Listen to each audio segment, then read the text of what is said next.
What a shame.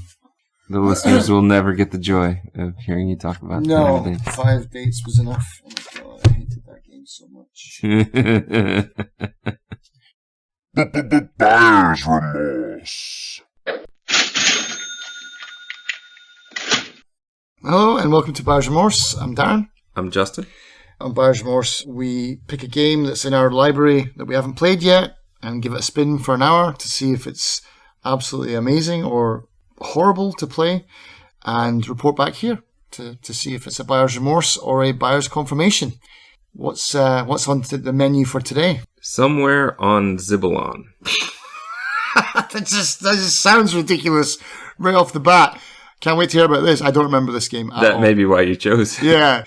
The game came out in 2017, developed and published by, looks like one person, Mikhail Konok. Okay. This is one of those where Steam says there's 6 reviews, but I can see 10. Mm-hmm. 7 seem positive, 3 negative, and I think one of those positives was that I received this game for free. The developer. $10 a base. Let's talk about it. Yeah. I mean, the name alone is worth mentioning. Like, so what's it about then? Yeah. The controls are a bit weird. Yeah. I can understand the logic behind it. It's just not the way my brain would work. So what you are essentially start off as, you're a drone. Okay. But a drone in space. So this isn't like having to fly a drone here on Earth where you have to deal with takeoff and landing. You're just a drone from the start. I think there was a game you were streaming where you were delivering packages as kind of a drone. Maybe. Not Death Stranding, was it? No. This was one where, okay, basically let me explain how this works. You are a floating drone, but you're kind of in space. So you don't have to worry about gravity so much. Mm-hmm. You do a little bit, I think, but throughout the sort of tutorial level, it didn't really seem like you had to. Mm-hmm. But you can fly forward, backward, left, right, up, down. And that's where one of the controls to me, up, down on the controller is the right bumper and the right trigger. So right trigger is down, right bumper is up. That does make a certain kind of logic. It's just for me, I would rather have it be, say, both bumpers or both triggers. Mm-hmm. So the left is up and right is down.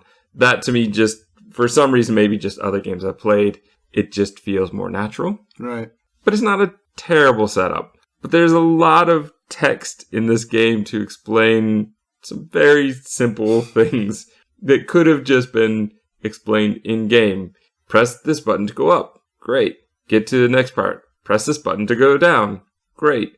Running the tutorial that way would make much more sense than what's been done here, where you're given a chance to go through, but you just get the wall of text, read all of the buttons and how all of the buttons work, and then go do it. Right. And it's a little confusing what you're supposed to be doing. You can grab onto blocks, but I found that this was not always the most accurate. There's a sort of crosshair symbol that is there in front of you, and number of times it seemed to be right on the box, but it wouldn't actually attract it to the drone. That was a bit of an issue. You can push buttons, but the way you push buttons is by flying the drone into the button and holding it there. And sometimes it wouldn't always stay there, and you'd have to readjust. Okay. Very Garten of Banban. Yeah? Okay. I've not played that, but it's awkward. It just feels a little bit awkward. There was a part where there was a lever, and I didn't realize it was a lever. So I wandered for a while through the same 2 rooms, not knowing what I was supposed to be doing. Figured out it was a lever. That's how I can open the door, but it's too far away. So obviously I have to shoot one of the blocks into the lever and then get through to the other side. What kind of graphics are we talking here as well? Unity Home Engine. Okay. So it's a Unity game. I think so. The thing is, I've played a number of VR games lately, so I may have that confused. But it's not bad. Right. I would say at times it's a little dark. It's a little... Well, you're in space. Yeah, but you're not at this point. You're repair drone, I think, inside of tunnel shafts and things like that. Okay. You are in space on this asteroid, tiny planet kind of thing. But at this point, you are inside a building at least. Right, okay. It's kind of funny, actually, thinking about it now that I'm supposed to be a repair droid because all I do is destroy stuff.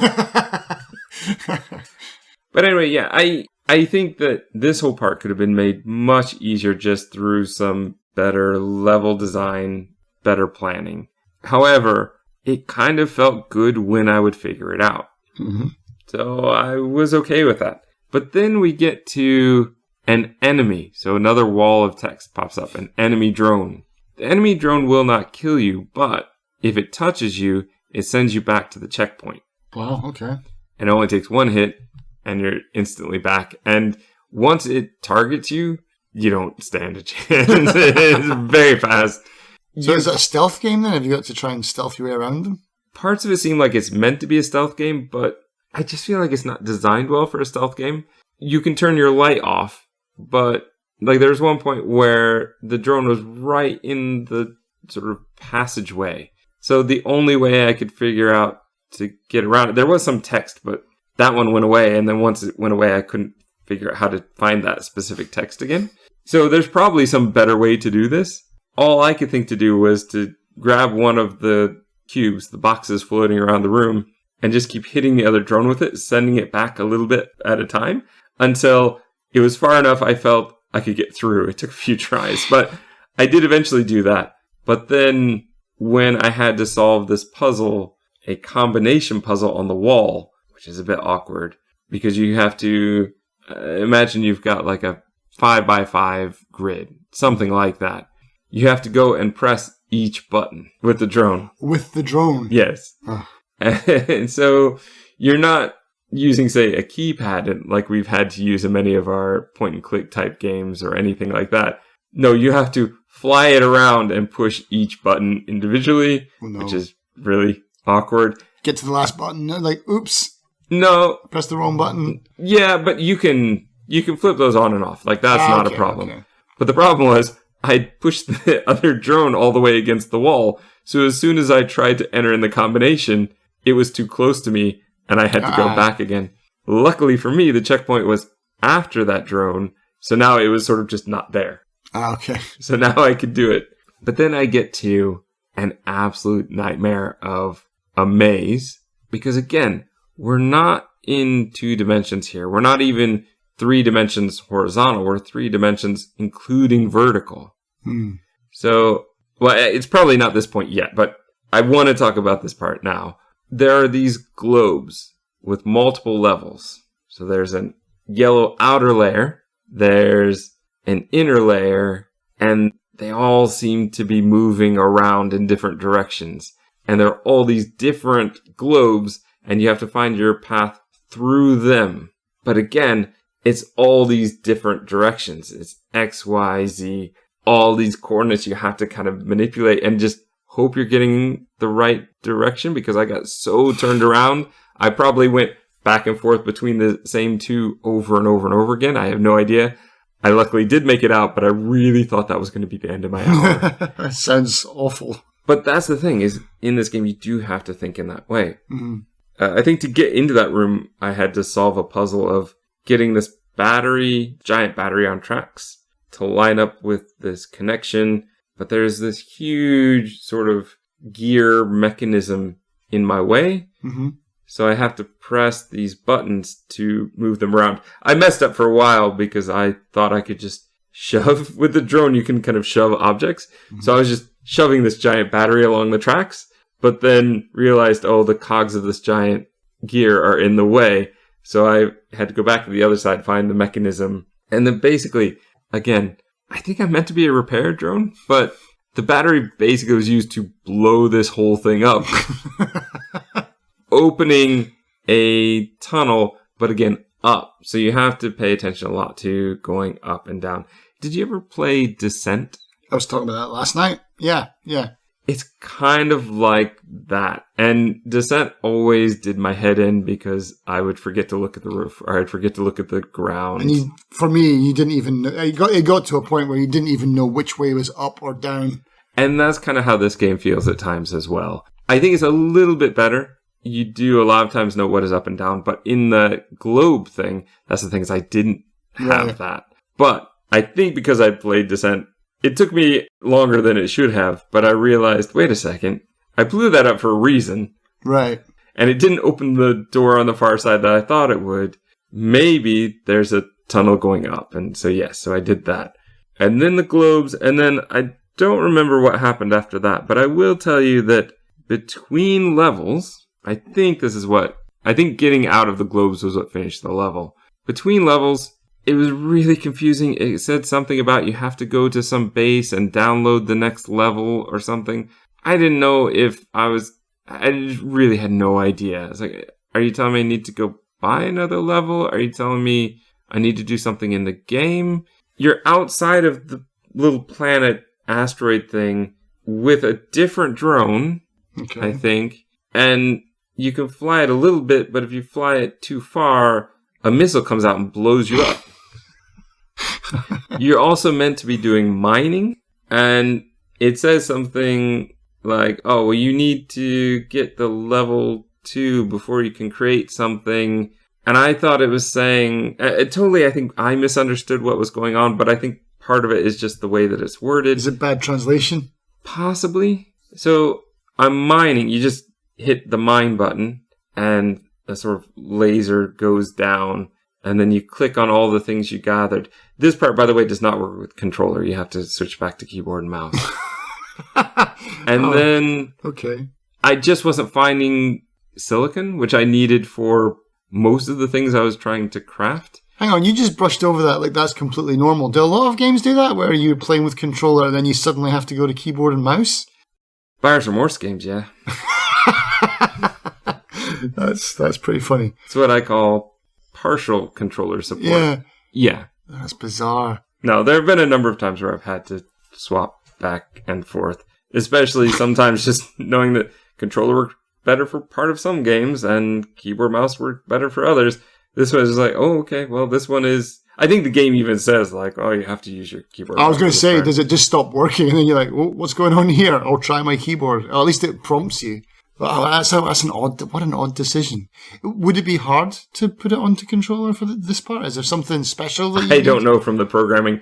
I can't imagine that it would be that much harder. But this whole part feels like a completely different game to what I was just doing. It sounds like resource gathering and things like that. Yeah, and you're going to have to do some crafting and some other things. All right. Because I think when you start gaining other levels, other bases, you're going to have to fight your way to get there. I hated this part of the game, though. Mm-hmm. This part was just absolutely awful. I didn't know what I was doing for the longest time. And then I didn't understand. I just needed to click. It said this, but I didn't quite understand what it wanted me to do. I need to go to the hangar, which is like in the menu. And from there, I could just click, give me level 2. Oh. It's like, why make me do that? Just let me go to level 2. Yeah. There must be some reason for it later on in the game, but for me, I was just like, just give me level 2. Or is the hangar the hub, maybe, where you go to different levels? And this whole mining and crafting thing, it just feels like a completely different game. And I don't want to play that part of the game at all. And there's just so much to do with the crafting. And it's so what do you craft? Awkward. So you're crafting like a weapon. That's what it says. You're going to need a weapon to get other bases. Mm-hmm. You're going to have to create a better hull, a stronger hull. So you're crafting upgrades for your ship then, your drone. Yes. Right. But I'm not sure if it's the drone that goes in the tunnels or if it's just this one that's out on the planet. And also the crafting is just, the way you use it is so cumbersome. I'll go in, I'll see the thing I need, I'll go to the different components for the thing I need. I got lots of iron ore, so I could build iron bars. Just click craft iron bars. Great. But then I have to hit escape, and that takes me back to the main crafting page. It doesn't go back just one level. So I could be going back 2 to 3 levels every time, and then having to go back in 2 to 3 levels every time in order to make each component to make the final thing. Right. It's just awkward and not fun. Because I get it, and you don't get like an animation like, oh, great, you built it, and get to see it spin around or anything like that. It's just like, now it's highlighted in green, and you have 1 of 1. Yay. Nothing about this part of the game do I like. Luckily, though, I did get to go into the next level and see what that was like, but I just don't get it. It's so confusing to figure out where you're supposed to go a lot of times. The game says you can push objects. I'm like, yeah, I know, because I was pushing the battery before. And there's some sort of puzzle I finished on where it's, again, the different sort of gears with spots. So it's a circle around this circular tunnel. There's a ring on the inside, and you can rotate it around, and it has different shapes missing. So I got it to the point where I was putting these bars that are on the ground, giant kind of rebar kind of things, or steel girder kind of things, and pushing them through the gap, but that didn't do anything. So I don't really know what I was doing. I kind of wanted to see what this level had, but my hour's up, and after that whole bit with the outside part, knowing even if I beat this level, I'm going to have to deal with that part of the game again, I was out of there. I really was. Who are you going to recommend this for then? What kind of people are going to play this game? You. Honestly, this is your kind of game. You kind of like games that don't really explain themselves and you have to figure out what's going on. This game is very much like that. Right. Being able to fly in the 3 different dimensions, I think you would like. The exploration of it might be appealing to you. Yeah, I'm doing that whole 3D drone flying now in the System Shock remake for the hacking and stuff like that. It's kind of fun. I think that you would like that part of it. The problem is that weird crafting part, because I don't think that you would like that part at all. I mean, I like mindless resource collecting, though, like from No Man's Sky and things like that. So maybe... You might. I think with this as well, to anyone I'd recommend, it'd have to be people who are comfortable with indie games, and indie games that are frustrating to figure out, but possibly enjoyable once you do figure them out. Right. People that like resource management and crafting, maybe even people who like clicker games, because that's kind of what that whole part of the game felt like to me. But you also kind of need to have a mindset for puzzles and not caring if it's really clear. So people who like Cairo, for example, that would be great. People who are into probably Riven. Man, you're really selling me this game, man. If you can... Well, my thing is, personally, I'm still completely stuck on Riven. I think if you can handle Riven, you can handle most any puzzle game that's out there. You must have the patience and the dedication to detail. I think on the cheap, yes. It's $10 a base, though, and that to me is well high. I would say if you get it for like $1 or $2, this would probably be worth it. How did you get this game then? Why did you pick this up? Bundles? I'm guessing it must have been a bundle somewhere. I didn't get it directly from Steam because there wasn't a Steam receipt, so I'm not exactly sure. I might have even gotten it free at some point. I don't know if this is like one of those freebie giveaways at some point, but I know that I would not have paid more than $1 to $2 for this, and it was probably part of a bundle, because when you suggested this one to me, this was, our tagline for the show is that in my library? And that's my thought for this game. I don't remember ever even hearing of this game, yet it's there in my library.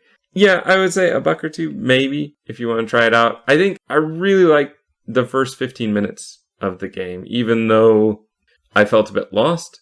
Once I solved each section, it was a bit like missed. Like, oh yeah, I got that puzzle out of the way. Right. These were things that should not be puzzles, just puzzled by the way that it was designed. But it was kind of fun to figure that out. And I was getting enough progress that it was enjoyable. It wasn't until I really hit maybe the globe maze. But once I finished that, I was like, okay, I made it through. Hopefully there's no more like that again. But then I got to the crafting part, and that just lost me. I mean, I like crafting in games, but this one does not look like it's going to be fun. Right. So tags then. What tags would you give it? Because this sounds like it's got a bit of everything. It does. Indie would definitely be one, but I think if I only had 3 to choose from, I would go with puzzle, exploration, and flying. Man, yeah, I'm sold. I'm gonna have to look this up after this episode. But I would say Descent is the same price, and as much as Descent used to do my head in, it's more fun than this game. Right. So if I had to choose between these two, even though the graphics of Descent now, they weren't the greatest even in its day, but you look at it now, wow. But it's also available on Steam for pretty much the same price. Yeah, I think they made a remake of Descent. I'm pretty sure they did a remake of Descent. I wouldn't be surprised, but if you're looking at the same price, I'd probably go with Descent.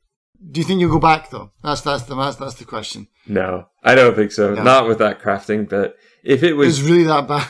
If it was just the drone stuff in the tunnels, I might give it a bit more of a go just to see where it leads to. Mm-hmm. But yeah, I really did not enjoy that in-between bit at all. Wow, okay. And so, buyer's confirmation or buyer's remorse then? I don't want to be too harsh on this game, but I think the fact that I don't want to go back to this one, and the fact that I felt like I really got about 15 minutes of actual play and enjoyment out of the hour, and that's not the way that it should feel. It's not a good ratio, man. Yeah, so I think I hesitantly recommend it, but for me, it's a remorse. Remorse. Bum, bum, bum, bum. Do you not have this one? I don't think so, man. Okay. I'm going to check now.